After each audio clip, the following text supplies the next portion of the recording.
I mean, sanctuary cities are making it very difficult to arrest the criminals. For instance, Chicago, very well educated.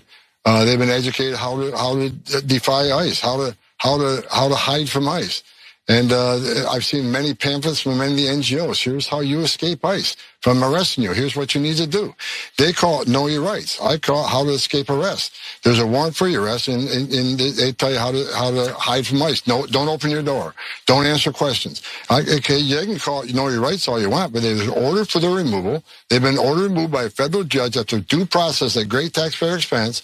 They need to go. But if we got to play that cat and mouse game, that's what we're going to do to every one of them gone.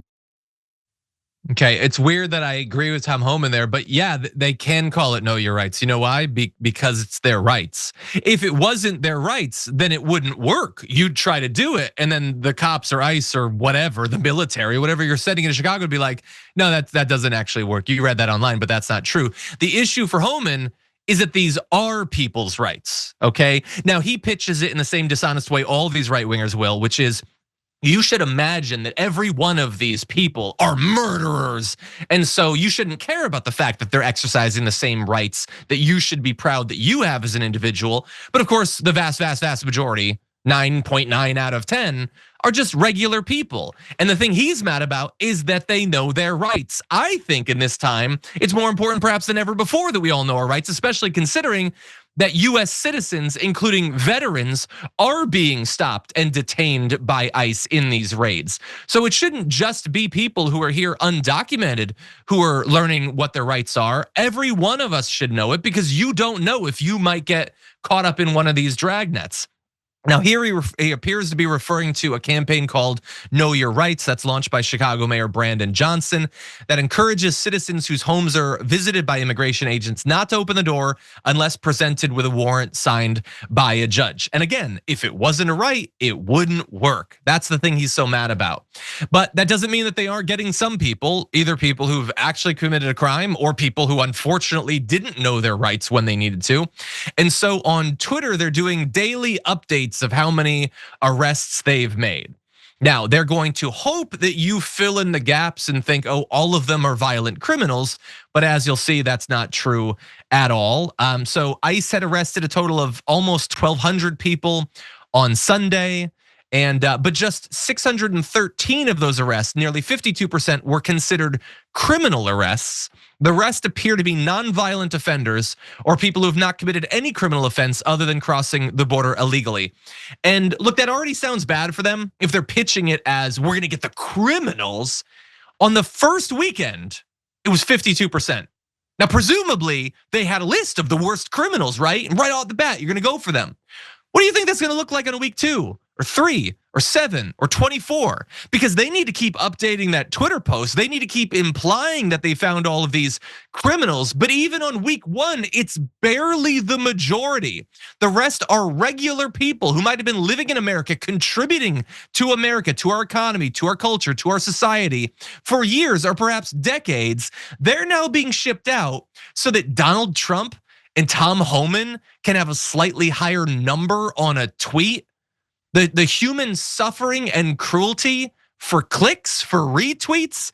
And just in case it's not clear that they have massively shifted the goalposts, here is what Carolyn Leavitt had to say.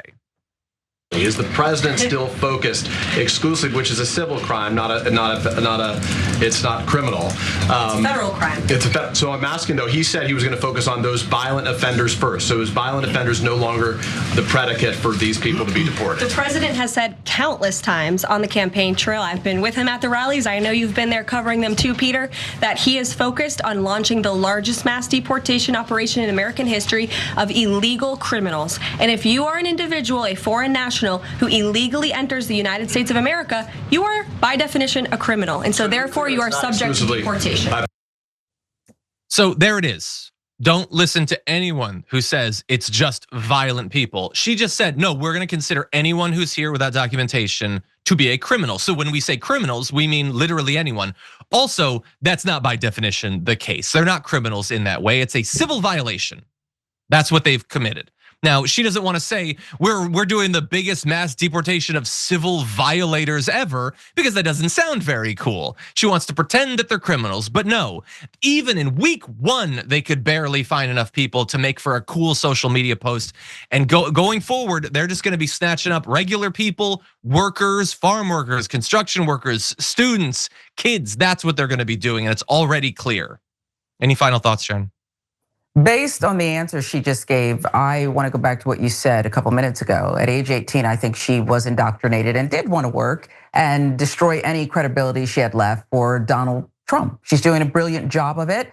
And what we just heard was a spin on Donald Trump's big lie. There's not enough violent criminals that he can deport. So they're deporting and rounding up people who aren't supposed to be part of this initial wave. And they're doing something different than the way you described it, which was accurate. They're calling them collaterals, okay? Which is a fancy way to say these are the ones that trespassed, I guess, basically, not trying to downplay it, but that's really what they're doing. Just round up everybody who looks a little bit brown and speaks with an accent, or maybe they were just too quiet and they were just in the store that day, and we'll just round them up, we'll sort it out later.